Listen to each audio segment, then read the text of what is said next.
everybody, and welcome to the November 22nd, 2025 Beaver Dam Lake Protection and Rehabilitation District Board meeting.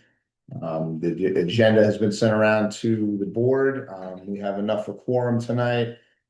Before I begin, tonight's meeting is a meeting, and it's an open meeting in accordance with New York State Public Open Meetings Law. We are live on Zoom from Reserve 4 in the Beaver Dam Lake Community Building at 557 Shore Drive, New Windsor.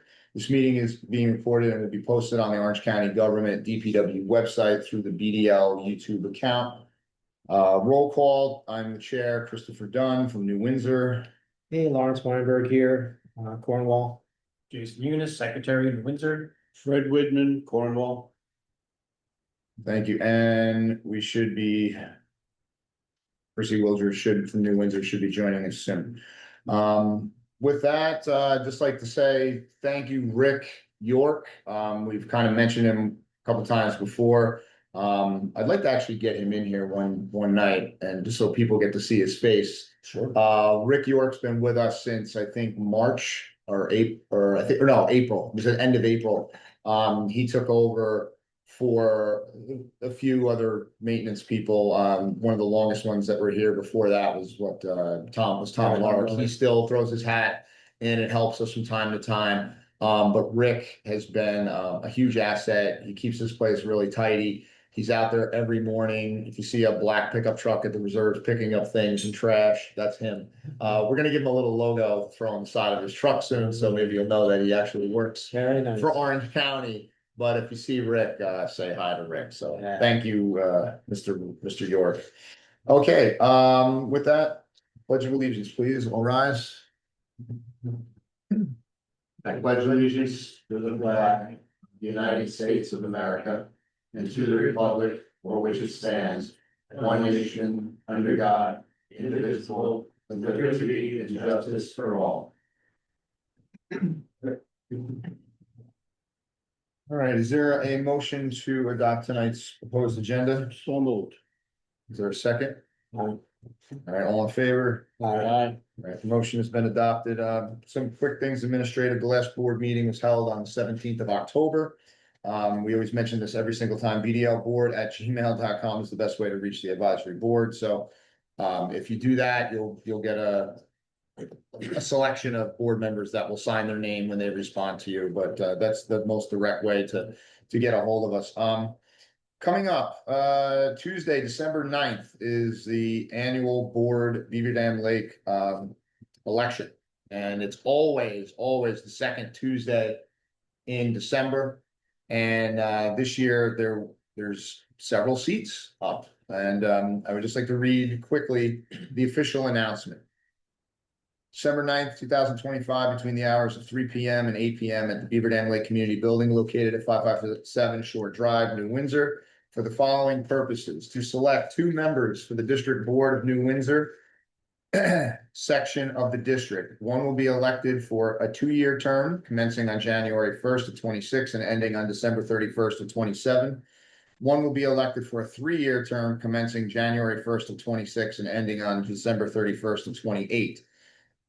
Number 2, to elect 1 member of the district board from the Cornwall section of the district for a 1-year term commencing on January 1st, 2026 and ending December 31st, 2026. The reason why it's a 1-year term is because we actually stagger our positions, and in order to keep that stagger, the current Cornwall seat is being held by Mr. Fred Widman on an appointment in his 2nd year. So the 3rd year of that seat will be available upcoming. So that's why it's only a 1-year term.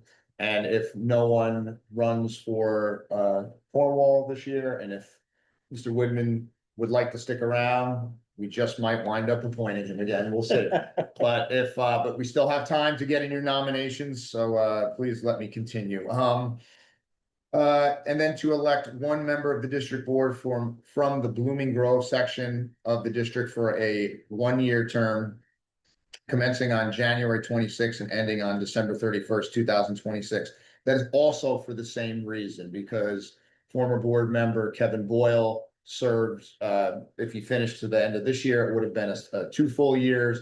So there's 1 year left in that seat also. So that's the reason why those two positions only are for 1 year.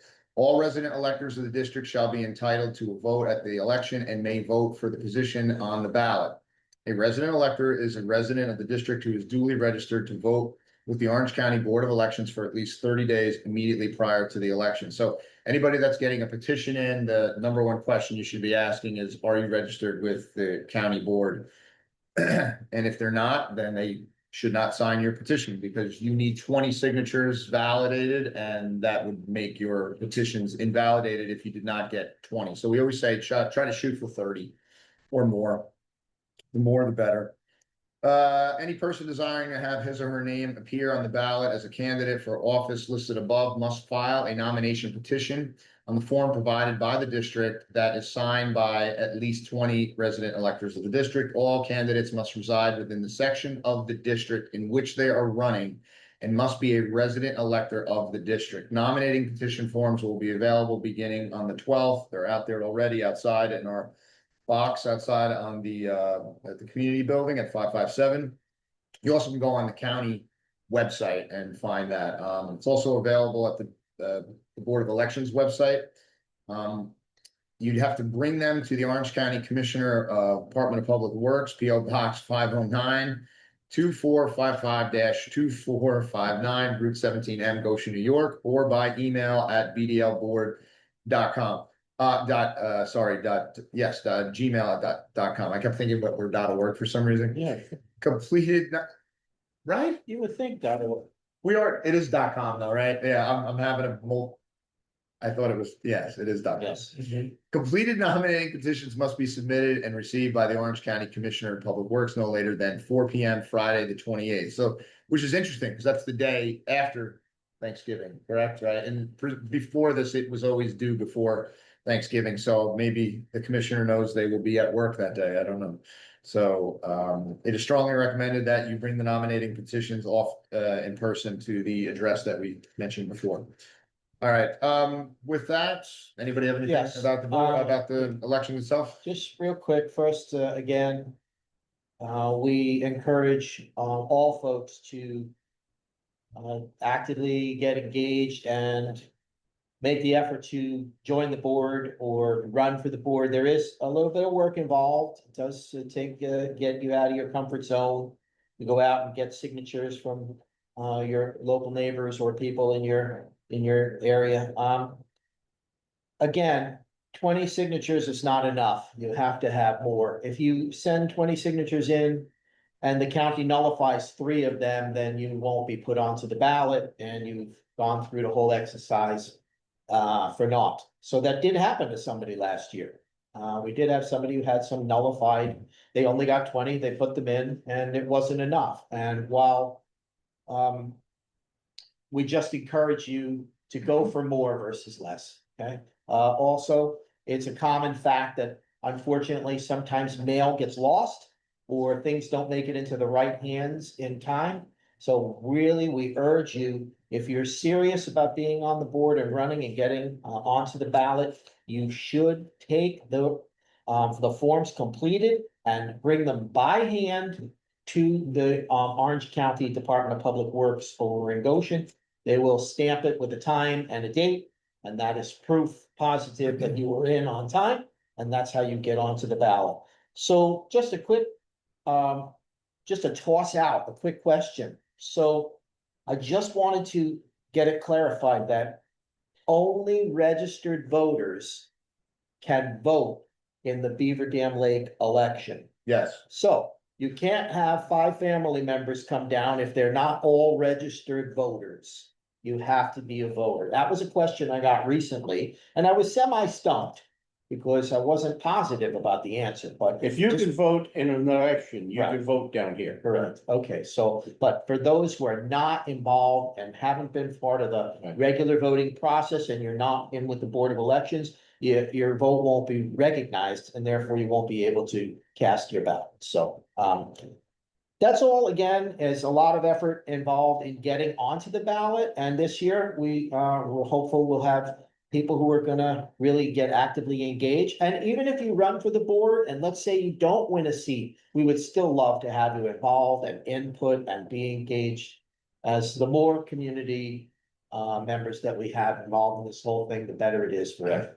One other thing, Go ahead, Fred. did I miss a statement saying that you do not have to be a member of, a resident of the district of the person whose petition you're signing In the town, in the town. in the town? So Cornwall could sign for Blooming Grove. Blooming Exactly. Grove could sign for New Windsor Exactly. and so on, yeah. Yes, Right, But to run, you have to be in that, a taxpayer in that district. yes. That correct, town. yes, a member of the The district, town. yes. Yeah, and just to reiterate, this is a county production here. This is the Board of Elections running this. This is not the Beaver Dam Lake Board. There's no member of the board that assembled this. At the moment, we are just passing the information on to you, so Yes, that's why. it's an official So- vote, it's official. Yeah. You have to come down and remember, it's from 3 to 8. It's not your regular voting time. You can't Yeah. show up here at 9. Right, So if you have to make Right. a plan to come down between 3 and 8, there'll be official Board of Elections people here. There'll be a closed ballot box. And if you win, you are officially elected board member. Volunteer, right, but and your term begins on the 1st of January. So, and a little known fact, I think you might know this, Fred, appointees, your term actually ends on the night of election, Yes, I figured that. which is the funniest thing, right? It is. So but technically. we go he make, we would go be- make it for a month. He's not a board member for 2.5 weeks or whatever, so yeah, it's. Okay, moving along, all right, safety, please report all district emergencies to 911, not the police, double checked with Kevin and, Southbury Hills Fire Department. No scheduled, water drills yet, they will be coming up in January, I know in the past they had done them in December if they had ice and it was cold, but at the moment, nothing's scheduled until January. Dam update, surveillance cameras, that's been something that I've been just double checking every couple months with the DPW, where we are with that. It was probably first brought up at a meeting in, I think, March, especially after monitoring the ice. But, after further need this summer, with some youth that not on one occasion, not on 2 occasions, but on 3 separate occasions, there were youth that were trying to swim off the top of the dam and jump off the top of the dam. And we take great exception to that, and so does the county, and so does law enforcement, and yeah, there's pictures and video of these people doing it.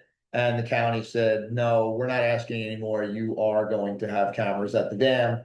So that is being spec'd out, priced out. They put it on our budget. Yeah, exactly, right. Like people when we're building. Yeah, it's like you will pay for this, but that's the way it goes. That's the way it goes. That's what the district's about. So if we're gonna put cameras, surveillance cameras at the dam, it will, we have budgeted money for it. So, Will they put it in with our feed inside here? yeah, it's gonna be web-based. So you Because it could, should be you like, could feasibly watch it. like on the your public phone. cameras. Yeah. It'll be, so, and that was the thing, because that was part of the discussion was that, DPW is not just gonna keep monitoring the dam. We're still always the mouthpiece to say, hey, there's something coming up. There's a weather event. There was an explosion at the airport. There's a reason to watch the dam. It's really cold. The ice is The building earthquake. up. The earthquake, the college kids are home this weekend. There's people out by the dam. So that's when you're gonna be monitoring those. Whose responsibility is it if we do see someone on the dam to call? At all, Police, whoever sees it. whoever first. sees it. Yeah, that was kind of the Don't discussion. call the board. Yeah, call the exactly. Police. Call 911. And that's sort of why I tied this together with see emergencies. That's an emergency. There's signs all over the dam that say no trespassing. And once you go there, if you've ever been to the dam, and no one really should be at the dam, it's pretty crude. If you were to get up on the dam itself, it's all straight down and you're gonna have a bad day. So nobody in uncertain terms can go and just check out the dam. It's not Evident, allowed. it's evident. There's no it's- no safety railing, nobody, Yeah, it's not designed for people to go to want to be there. It's Exactly. functional for its purpose, but it's not inviting, right? You know you're doing something wrong if you're on there. exactly. Let's see, so, yeah, and at the moment, I believe it's for 2 cameras, that was the last thing that, Deputy Commissioner, mentioned to the board. They have yet to provide the final costs, and it will be applied to the 2026 fiscal year spending. But we have so many contingencies in our budget for things like this, we are well budgeted regardless. All right. And the board has not voted to approve the measure and will do so at a public board meeting once the costs are known. So once we know the costs, we'll bring it forth to the district and we'll do a quick vote. And I assume we would be on our way with that. So are we gonna have cameras for this summer? I hope. I hope. Don't, it's no way of knowing at the moment. Upcoming, the EAP, the Emergency Services Center in Goshen is actually holding another meeting. This is gonna be an exercise. Last time, former board member Walter Bloss and I, went to this. And it had all local law enforcement, 911, sheriffs, engineering firm, Tectonics, to the MTA police, school district, operations directors and so on. Anybody who's in the EAP, if something was to go on at the dam, if there was a fault, we have color-coded action levels. I did put in the agenda, I don't know if I need to really read them, but you should know that there's an action level 1.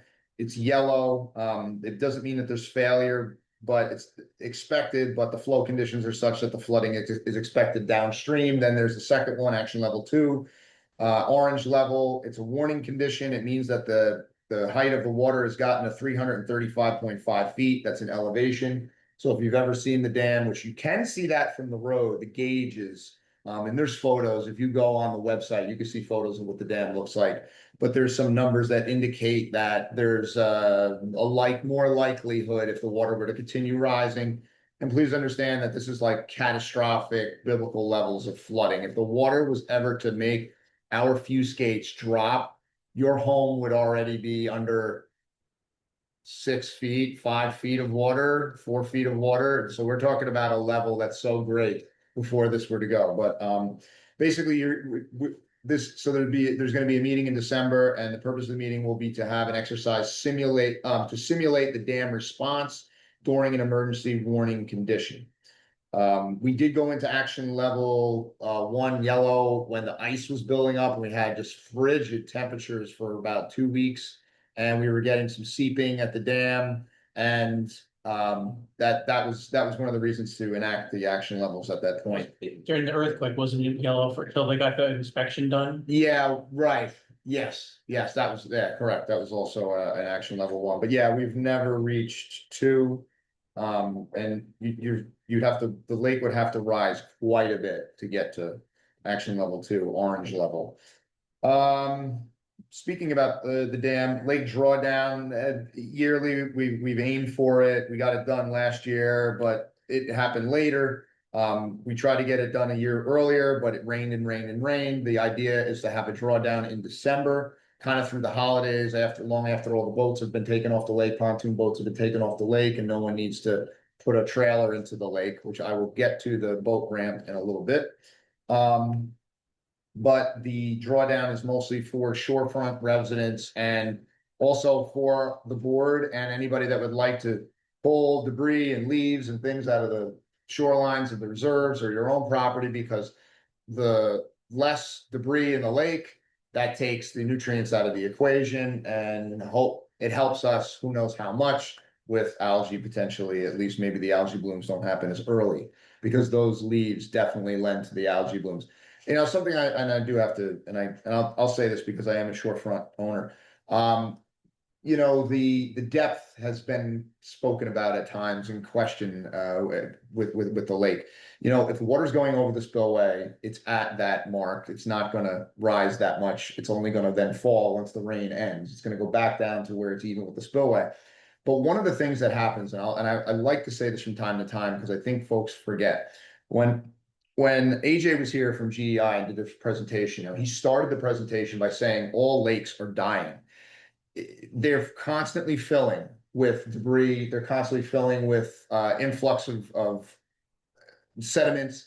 And so over time, any pond and lake is going to become shallower. It's going to fill in. It's going to, the dirt, the mud is going to increase.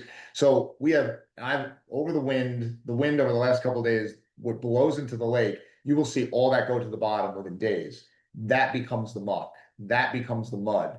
And it just keeps packing and packing and packing. So there's no question that the lake cannot be as deep as it was in 1950. And not only that, since our lake is not spring fed, it's stream fed. Yeah. And what comes into the stream is not just water, but also sediment. Mhm. In fact, I was told that we have a small island that is a result of sediment that has come in. Yes. From our major tributary. Yes, in the north. Yeah. Yes. I have brought it up many times that I dig out 5 wheelbarrows of sediment a year that Right. before it gets into the lake. Right. Yeah. So that's just my little seasonal stream, Yeah. not to mention all the other tributaries and run-ins. Yeah, urban sprawl, we'll say, old term, but more building.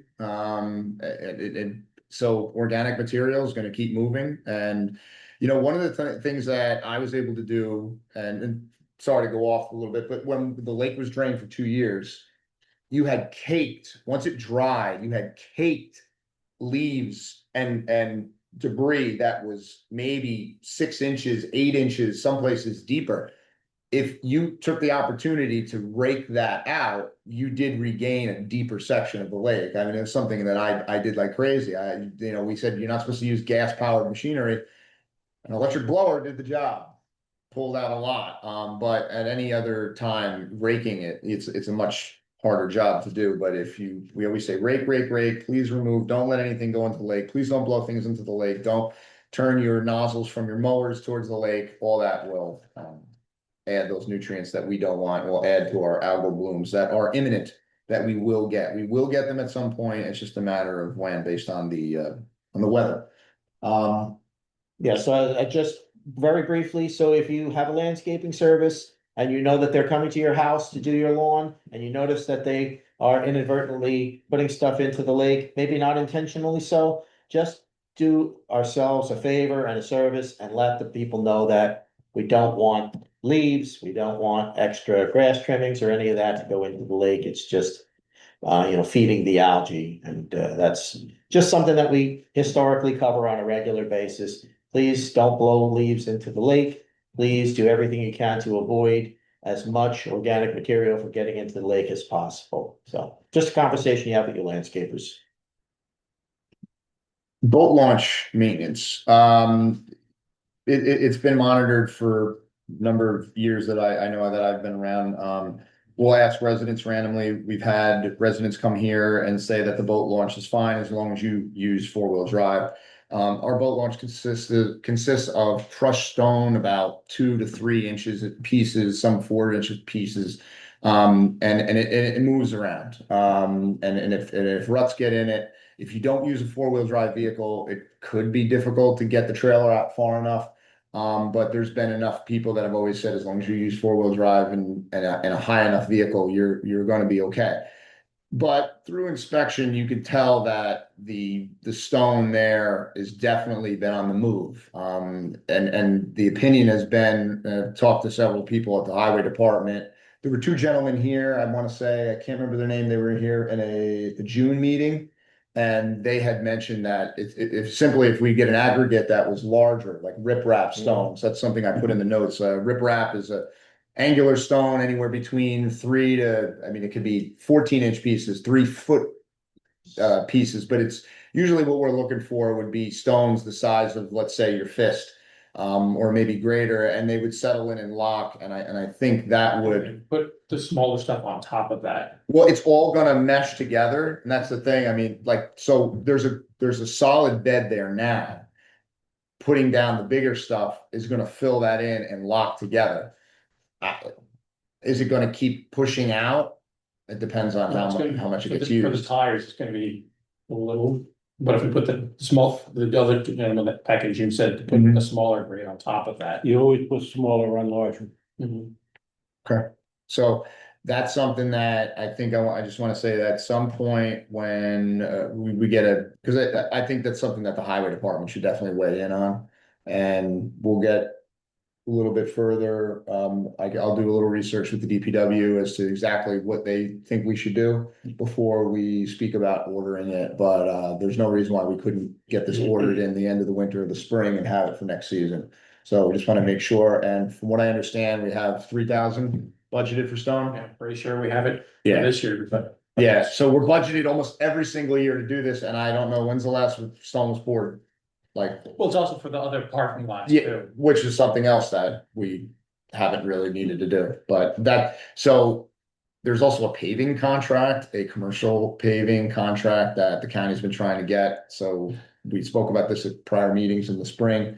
Trying to rehab, like the entrance to 8 is pretty rough. Right. You Eight know, and two. yeah, 2, yeah, but there's a dip now on 8, like if you don't see it off to the left entering on your left. Okay. It'll take a tire a little bit. I don't think you're gonna rub, but if you're going too fast, you're gonna notice it. And that's something that I think in the short term, we could probably put some stone in, but just know that we've been trying to get it paved. But you have to do everything through the county with a vendor contract. And we haven't been able to just hire someone. Like, we actually are not allowed to go budget and hire a private paving company to do this. If anyone's thinking that, we have to go with whom the county uses. That's how a lot of this works. When it's over a certain price. Yes, well, yes, but I think there's also a proprietarial thing because it's the county's property. If we got stone from Devitt's, okay, if you bought some stone and donated it to us, that's fine. But we couldn't take county money and go to Devitt's, take stone and just put it there. We have to go with whatever's on the aggregate sheet for the year, regardless of if it's 5 pounds or 500 pounds. So that because I've spoken to some people in general services about it, and they're very particular, especially with aggregates, because at the moment, I believe Aiden has the contract was that Montgomery? They're up the line a little bit. Aiden aggregates, they deliver most things, or Callahan and Nini, they deliver a lot of the other, if one doesn't hold it, the other doesn't have it. All right, boat maintenance will store it on district property over the winter. Please understand that anytime you store anything on the county property, it's there at your risk. If you leave it there for 5 or 6 months and winter storm comes through and flips it and it's gone and you don't find it when you show up in April or May, that's your risk. This board has been trying to add improvements to, it's slow going, but improvements to the reserves with boat racks, trying to get all boats off the ground, which has been achieved at Reserve 2, but not yet Reserve 3. That is going to happen at some point. But you're please urged to bring your boat home for the winter. And if anyone needs assistance, by all means, email the board, contact us. We will find someone to help you. If not, one of us will help you. And that's happened plenty of times. Rather than leaving it there, because if it's there and let's say the sticker disappears, and that's happened before too, regardless, the boat, the board is going to research the boat, but if it's not registered in our logs, it will be removed. Yeah, you don't know. So if it's an unregistered boat, it will be removed. If it's an unstickered boat, but we have the number of the hull, that's the other reason why you should be registered with the Department of Motor Vehicles, which is how you register a boat in New York State. You actually register your hull number with the Department of Motor Vehicles. So just please be ready to do that if you can. If you need help, reach out to us. Again, it's a privilege to store your property on the county reserves, so please take ownership of your own property and recognize that you leaving your items there is not only a little bit of a risk for your own personal property, but it can impede some of the work that we are trying to do on the reserves, or if there's a real serious storm and we need to gain access to an area for whatever the reason, we don't want to have to jump over 50 or 100 boats. So I know it's a pain, but it is a privilege to have the boat stored there instead of you having to run it back and forth. So please make the plans to pick up your personal property off the reserves before you can't do so any longer. And we don't want to have to reach out to people with emergency situations or send you a picture of a tree limb that went through your boat. Now it's been there and there was a big winter storm and knocked over a giant tree and your boat's destroyed. And we're not going to be responsible for that. You have to come and clean your own property. All right. Yes, okay, where are we? So DPW communications, so basically anytime we reach out to DPW in an official manner, or they reach out to us, this is what this section is about. An email on the sixth, James Rugnetta, who's the principal engineer of the DPW, actually invited us, which I spoke to, which I mentioned before. Inviting a representative of the BDL district, board to this year's EAP action plan for, the dam. So at the moment, I'm gonna go. If there's anybody else that would like to go, please, we'll talk about it. And it's at 1 o'clock on December 3rd. So it's not the greatest time. I have to take my own time off work to go to it. But it's a pretty valuable thing to see. So it's a Wednesday. Yeah. So we'll talk about that outside of this meeting. Email, so a volley of emails with Allison Walrab, who's the executive secretary of the DPW. So we purchased snow melt back in January.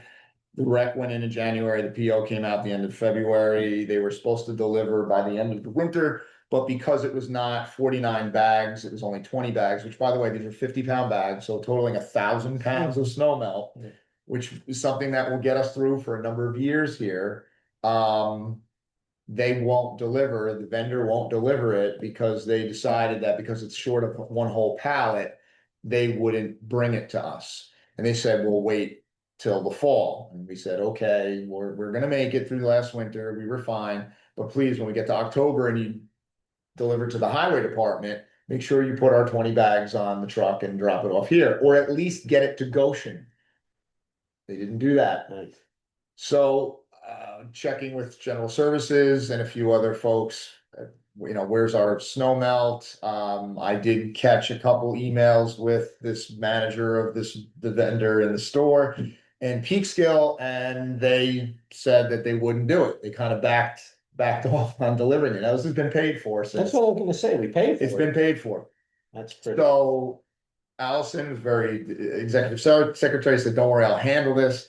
But she kept me in the loop, and she just held her tongue a lot, and she's been pretty much demanding and telling them that you've had more than enough opportunity to piggyback our shipment with a county shipment, because who knows what else has been delivered from the store. It's a landscape supply depot store.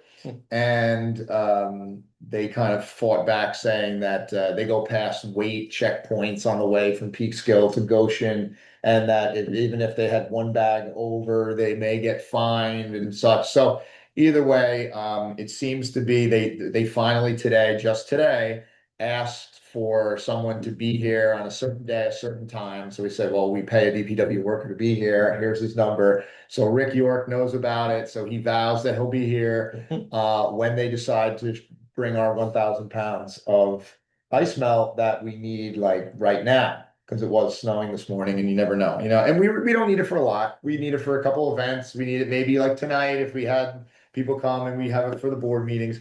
But we even canceled our snow plowing contract a few years ago because it wasn't worth it. We don't do enough in the wintertime in this building. So, but we still needed snow melt, and it made Sure. sense not to have the old fashioned rock salt, which isn't so great for the lake. None of it's really great We for the also lake. have our own snow blower here, Yes, yeah, we a real nice one. we do. But we need to have Yeah, no supply doubt. just in case. So Yeah. that should be here soon. I will let you know when that happens. Let's see, I think that was it. There's nothing with Lake Health at the moment, although the stove is finally heating up again with a potential 3-year RFP, as discussed so many prior meetings for lake treatments, which means we would not be able to target keeping GEI. There's a threat we would lose them and AJ, but it's valuable enough for them. AJ is still helping us with trying to put together the proposal, but the idea was to have a long-term treatment contract and monitoring contract. Fred? Could you give me a quick idiot lesson as to why this hasn't gone through? We've been trying to get this now for, I remember, 2 years So with AJ. here's the short of it. everything was on hold the last 6 months because of a contested charge. When GEI had its last contract with us, it ended in July of 2024. And if you recall, AJ had a presentation around that time, maybe a few weeks before. Right. The invoice that GEI sent the county arrived to the county after the end of the contract. Yeah, So, but when was okay. it, doesn't it normally have a date when the service was provided? correct, but there was a questionable charge on it. There was a charge of a hotel room for someone that AJ needed to come and help him with the bathymetry scanning when they were here all day long, needed someone to come from another branch. So that was in the language of the contract, but someone in the county didn't feel that it was necessary, so they went back and forth with that. They came to an agreement that they would drop the hotel charge as long as AJ could charge for his time here, Sure. because that's how AJ works. We even still had a remaining of $2,430 something left that we didn't even use for that contract. That was money that we've been told we can actually push forward to the next contract, but we can't use it until there's a new contract. And they would not extend the contract. From what I understand in the past, if a situation like this had happened and a invoice was not paid, there have been times where the county could execute an extension just for the purpose of paying them, and they would do it. I don't completely understand why the execution of that extension. Has Eric been contacted directly on this to say, how can this be resolved and now? Yeah, so so this is what's happened. GEI has given up. GEI has given up and they pulled the charge back. They rescinded the charge. So they're going to eat about $500. So AJ didn't get paid for the presentation and they didn't pay for the hotel room.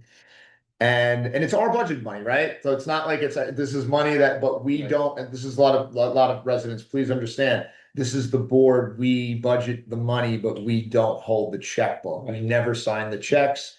It's the county, it's the We are procurement. an advisory and- board. Yeah, we're purely an advisory board. So it's something that we like to say from time to time. We have a very large budget meeting in the spring and it looks like a whole lot of money, but nothing happens until several desks okay it. And it goes through general services before something is purchased. And then it has to get signed off by the commissioner. It has to get signed off by purchasing. And like I said, and then it has to cross the business office and it hits the spreadsheet for the budget. There's a lot that has to take place. It's just one of the monster of county government sometimes is not the most efficient. With that, where was I? So lake testing and GEI, that is, there's been motion with that. AJ actually gave us a new proposal to hand deliver to the DPW just so, because Ryan McGuire was looking at this intently over the summer. And it did look like we were headed somewhere, but then GEI was now kind of persona non grata for a while because there was no, they were complaining like, we're not gonna do anything because you didn't pass. So, yeah. No complaints here with that, but now that they have decided to back off and the contract might go to a bid, there is a chance that another company could step in. Because that's what the bid process is. And I'll remind everyone, we have $15,000 budgeted for next year. And we did not vote on subsequent years, but the way it looks at the moment, most likely it would be $15,000 each year for the next 3 years. But this contract will enable us to get the grant writing for a far larger grant that would be possibly up to $500,000 from the state.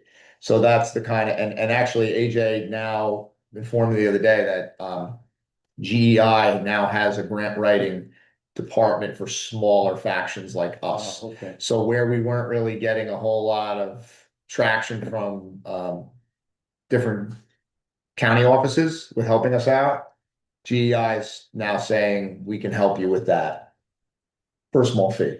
But if it's going to get us large grant, yeah, we're talking the big time dollars that we need to get monitoring. We need monitoring stations at the major tributaries. That has to happen. It's the only way to know the full nutrient budget. It's the only way to do the calculation, to understand exactly how much phosphorus is coming in additionally to what we have right now. And to be able to know courses of action to, it's not treat it, but to, mitigate, we'll say. All right, so where are we? C-SLAP, there's nothing besides we said what the report and The one thing on C-SLAP, there was Wally had contacted me, and I'm not sure if he put other people on copy, that he was looking for, and I'm embarrassed that I can't provide this. He says, if you go into the C-SLAP dashboard Mhm, and look at data, mhm. all you get is 2018. You're kidding, because I thought that was complete, that was, Now, if you go to Updated. the county website, It's the county website. must just yeah, I be. have all the reports Yeah, listed 'cause by we- year on the county Yeah, website. Jason brought, Even the older ones that are Yeah. outside of the CSLAP Okay. website, they're on the nice, from the nice FOLA website. So on the county website, what is it under? Like management. that sounds like something that we can just point Wally in the right direction with, right? Well, I'd like to be able to get it myself. Absolutely, yeah. No, I remember in a spring meeting, Jason had, I thought something was brought up about that. Yeah. yeah, because you sent an Lake email water to, quality management yeah, and yeah, because you asked them to Yeah. put all those up, right? I can share what I am seeing. I wish we did this more, like put things up on the screen, because then we have. You make snippets of videos. So on the left there, Fred, it says Lake So Water Lake- Quality Management, Right, and I then see it it. brought those tabs down. Yeah, and they're all, these ones are downloadable. Oh, okay, fine, beautiful. They're all PDFs. All right. The older ones are PDFs. The other ones link directly into the CSLAP website where the report is. Cool.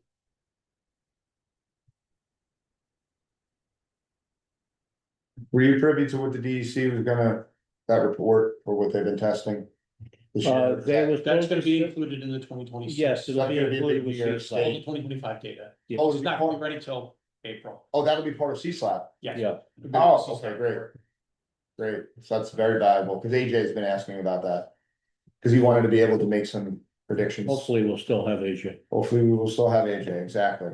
But anybody that we do have is also gonna be very professional. So when you keep hearing C-SLAP, that's a Citizen State Lake Assessment Program, correct? That's been around for what, 20 years? Oh, at least that. 25 I have years? been personally involved in it for 13 years. Yeah, And it was involved, active for many years before I was involved with it. It's water Larry testing. Rossini That's was done. Fred and Kevin, was on the board, and Jason, you go out, they sample the And water with Molly. Yeah. Fred's wife, they take these samples, they send them in to the labs, and all of this data is recorded about what's really happening in clarity of the water and how things, and then we added in oxygen. DL. Yeah, it's it dissolved oxygen, Yep. tool. It's that a, we- it's a monitoring, it's a probe that Right, will actually monitor temperature and dissolved oxygen at various levels, at 2 points on the lake. Right now, we're doing 2 points. The same area as we do our C-SLAP testing, which is by the dam, which is theoretically the deepest part of the lake. And then further, what, kind of middle mass. Middle of the lake, yeah, 15 feet of depth, which is the average of the lake. okay. And from what we've seen, there is a difference between the two spots. So all that data is compiled on these reports, and it's used by various agencies and to help us to manage what's happening with what we can control as far as some of the Supporting treatments. data for those grants. Yeah, Yeah, and some of it may even just be to substantiate more stringent regulations on what is allowed to come into the lake, because, we have, a phosphorus stronghold that would be here if all the water stopped flowing into the lake. If all the water, all the tributaries were to shut off, we still would be at a critical phosphorus level because of what is in the sediment here in this body of water. But then when you add in water coming from an effluent of a adult community, on Little Britain, or on Station Road, on Station Road, yeah, Brittany Terrace, those numbers that are allowed in their speedies permit, by all accounts, any lake freshwater scientist that I've spoken to, they're not stringent enough for anything that would be a residential lake Yeah, that neighborhood. or was or a swim beach. With that Yeah, septic. yeah, And because of that, our budget has to include treatment, which is paid for by people's taxes. So it's a case of paying for the Band-Aids that we have to keep putting on to make the lake usable. Right. So that people's property values don't take a nosedive if the lake becomes a sewer. Yeah. yeah, and we budget, and it's great that the two of you are here also. We have two residents that are here tonight that are looking to step up and help out the lake and the community and the district and the board. But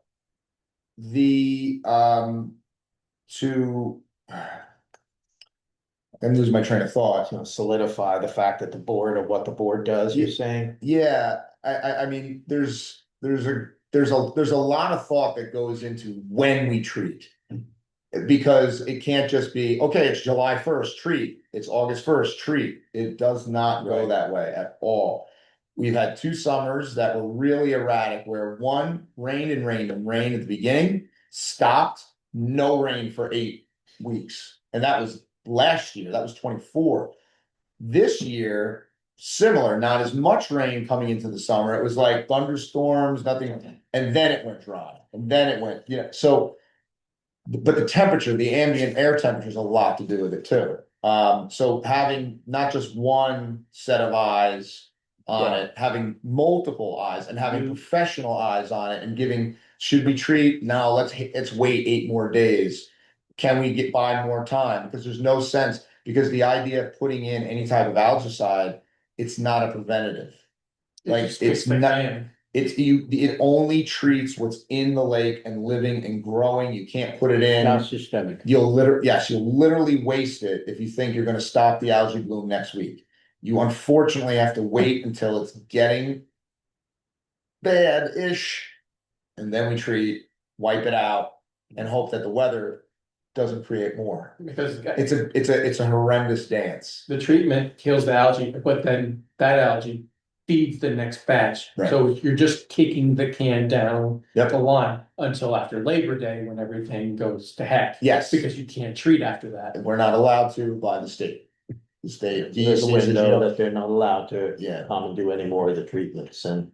And one of the other, and I've gone to people's properties this past summer who had these questions, and I just wanted to show them the laws. And that, like, so we have herbicide, and you say, well, okay, there's lake plants everywhere.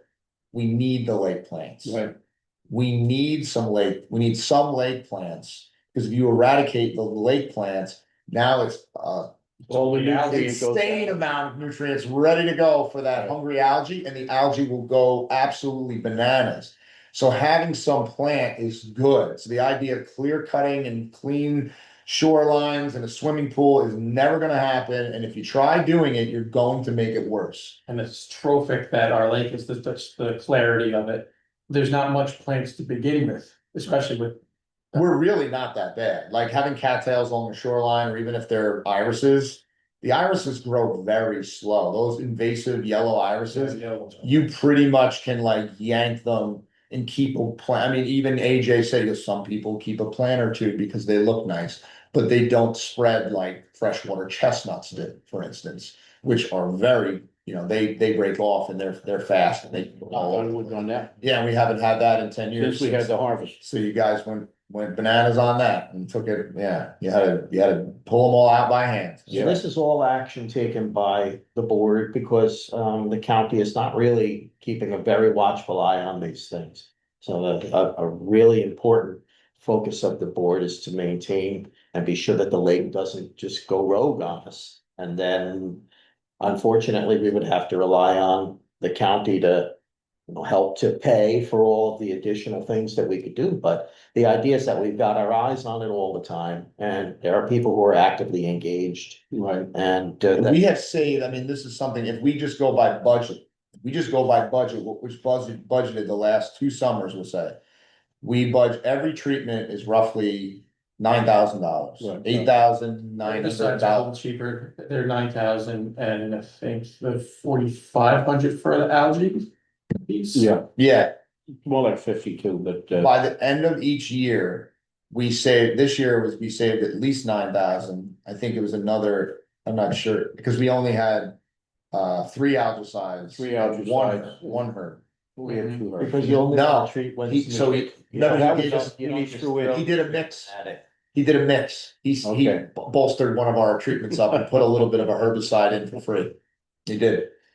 So, but if we were to max treat, yeah, then we would be spending $45,000. What people have to understand is that the county does not pay for anything. Right, We pay. we pay for it all. So the county uses You pay our for it. tax money to pay for things.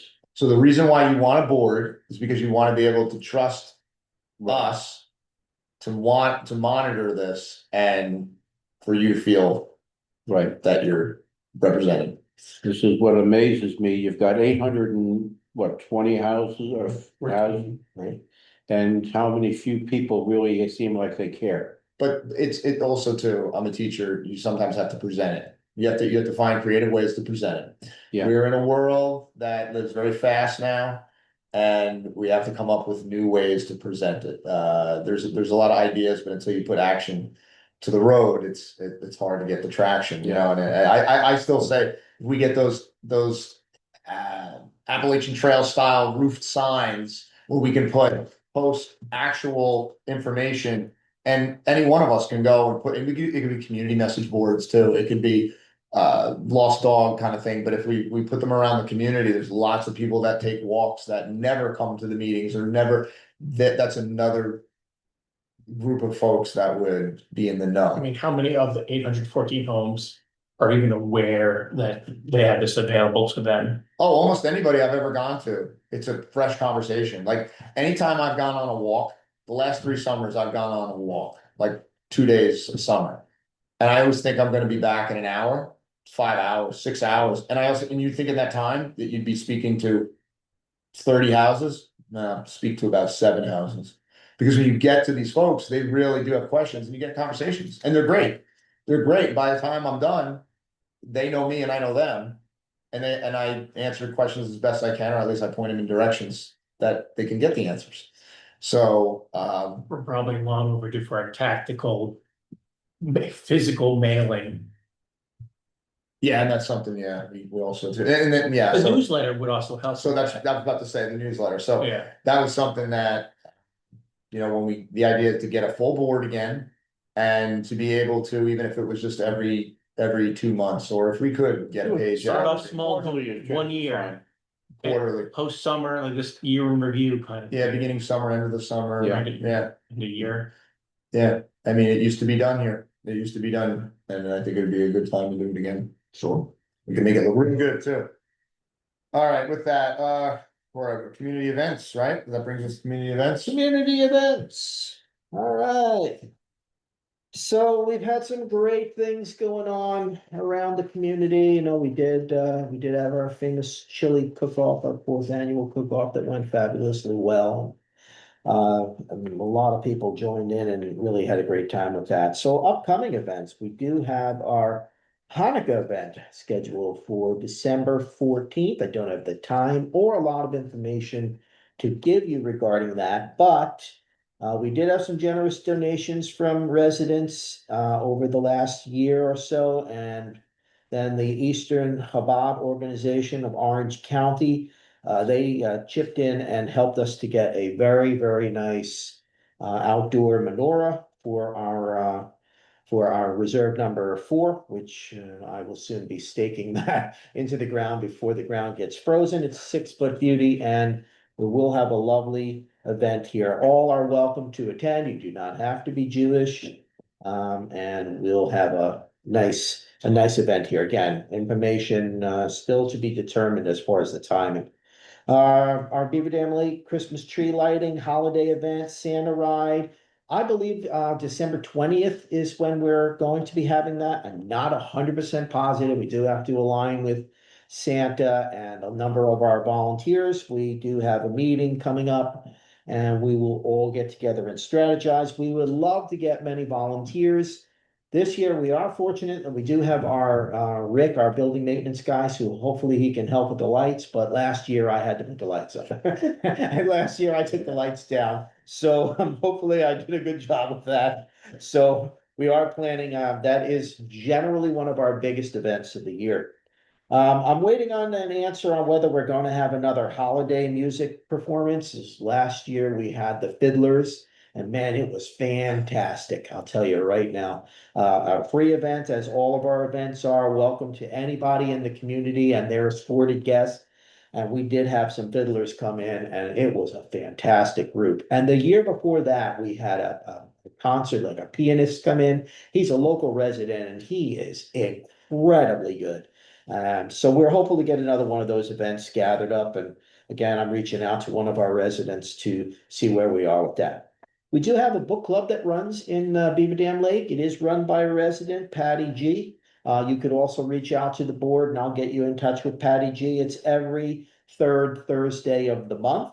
And there's a book that's read and then a nice conversation that, which most of the time is here at the community building, but on occasion it is held at people's personal houses. There's a book discussed and it's a nice social event. Get to know your neighbors, get to know a few new people. And again, Patty G has taken that over. One of our awesome residents who had been doing so many things has moved away and passed the torch on. So thank you, Patty, for taking that over. Currently, we actually have an ongoing little mini drive outside for peanut butter and jelly. You'd say, what am I talking about? A resident, Carrie M. She is plugged in with the backpack program right in the Washingtonville area, certainly within our earshot of where we all live. And we have a collection unit outside of our door, and you can drop a peanut butter and jelly.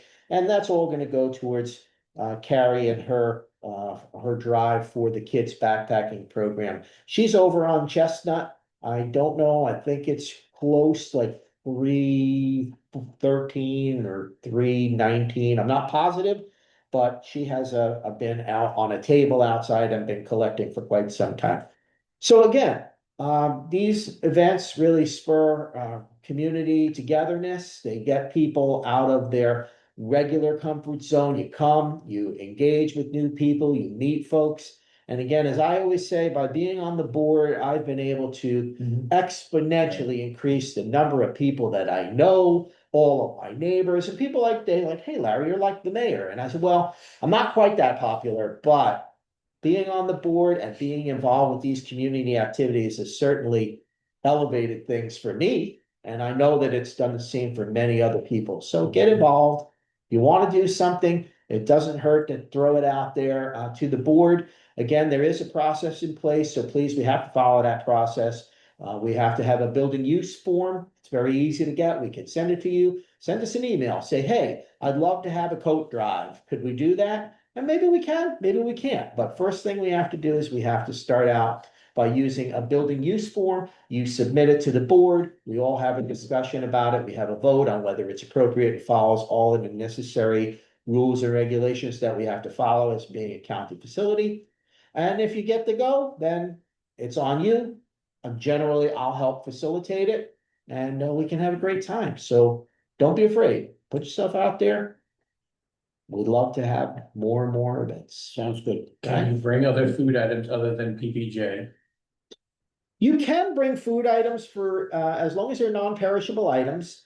We are keeping them in the bin and trying to bring them in so they won't freeze. If you do end up bringing stuff that, let's say, Carrie cannot use, I will be more than happy to take them to a proper food pantry, a different one, or we may at some point run another food drive, which generally we do every year right around the Christmas holiday Is season. that the food for kids or something? Yeah, we always go to Country Kids Food Pantry. We've given them like at least 1,000 pounds of food every year and then a And couple years donations. money, you know, And you're like donations. two hundred and fifty. Middletown or something? No, they're in Washingtonville, Washingtonville. Father Tierney Soga, right behind the Brotherhood Winery. Yeah. Oh, That right, is our okay. local food pantry, and they also have a nice store there. So when we had our event that we were here, we did a clothing swap. And we had the whole building filled up with donations from people like sweaters and shirts and no cost. You come, bring clothes, take clothes. And we had a whole bunch of people come and bring some clothes, get some new clothes, and the rest of the stuff went to the Country Kids Food Pantry. And they have a store there. They can sell the items so that they can buy food for more people. Anything's better than Goodwill. Goodwill's expensive now. They also got rid of the store. Also a for-profit. We have company. one. We have a Yeah. Goodwill store. Yeah. Right. They're making money.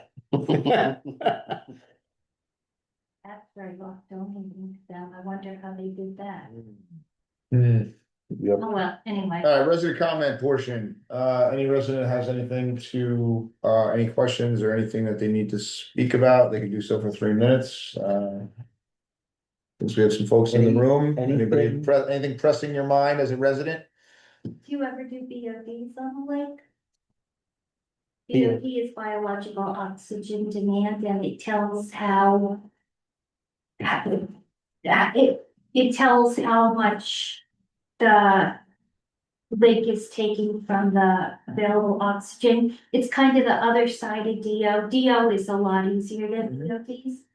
But when you're talking about trying to, like, if you want to try and get that speedies permit change for Brittany Terrace. Yeah.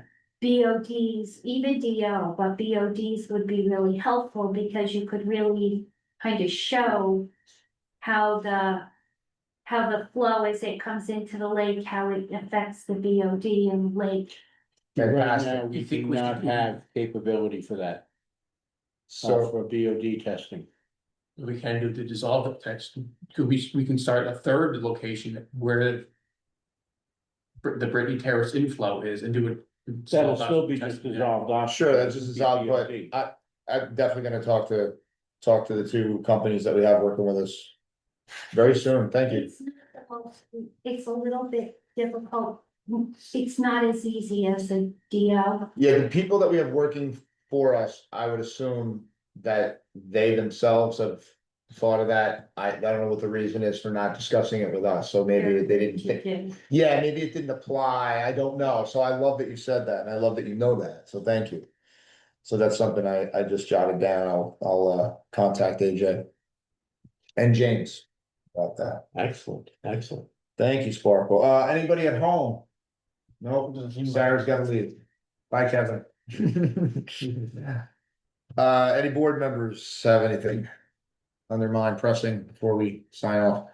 I just have one thing I wanna mention, but Just an exciting time right now. I love the fact that we have people engaged in the process of wanting to join the board. I hope there are some other silent people out there who are going through the process, because obviously we don't know. I don't know. There could be 12 people going out there right now and doing their, getting their signatures. So, again, I mean, I signed one petition today, Maureen.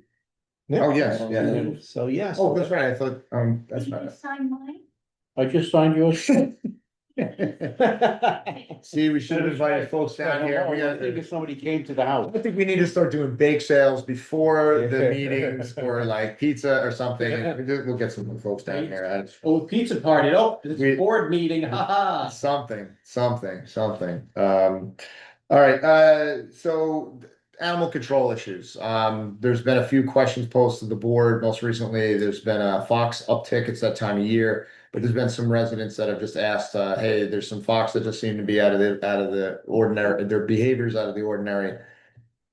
The board can't help you, but we can tell you to call animal control. So please call Stacy in New Yeah, Windsor. don't call the board. Yeah, no, it's not, I'm not getting in that. I'm not bringing out a firearm, so, we don't have that capacity and, it's also illegal. Unless you're licensed, unless you have a license for that sort of thing.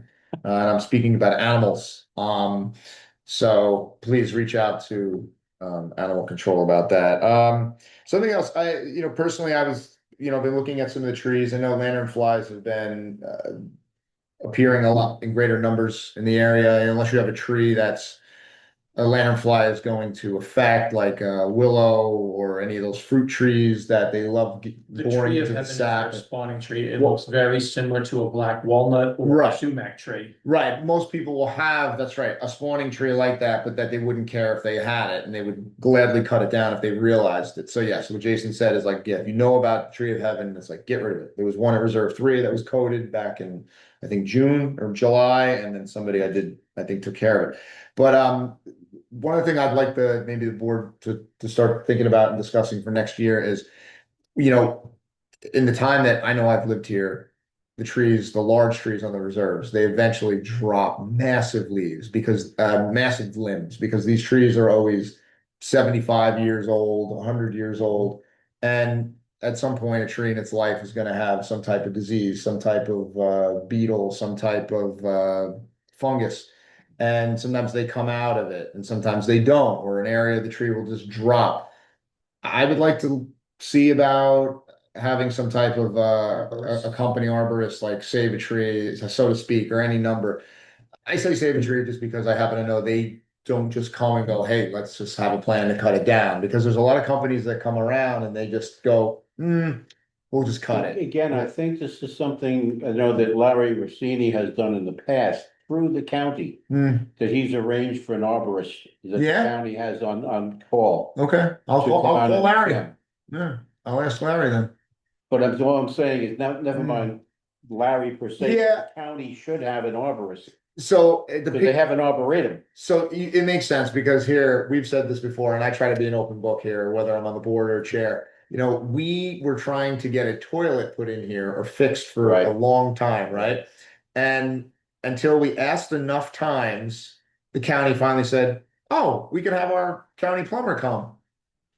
And it was like, all right, it was the cheapest way. We paid direct, it was cost, bought the toilet. The gentleman came in here and tore the old one out, threw it away, and brought us a new one. And they charged us a very minimal hourly rate, and that was it. Far cheaper than hiring any other. Yeah. But there are other services that the county could provide us, but we just aren't on the forefront. Like, we are just off to the side. We're not the highway department. We're not the courthouse. We're not. It would be nice if we had communication loop with the Mr. Denega, that would possibly say, look, we've got an interest in this sort of thing. If he could direct us to various other agencies, Hmm. if It there could was be an brought up. interest. I can mention it. I mean, we were due for a DPW meeting anyway.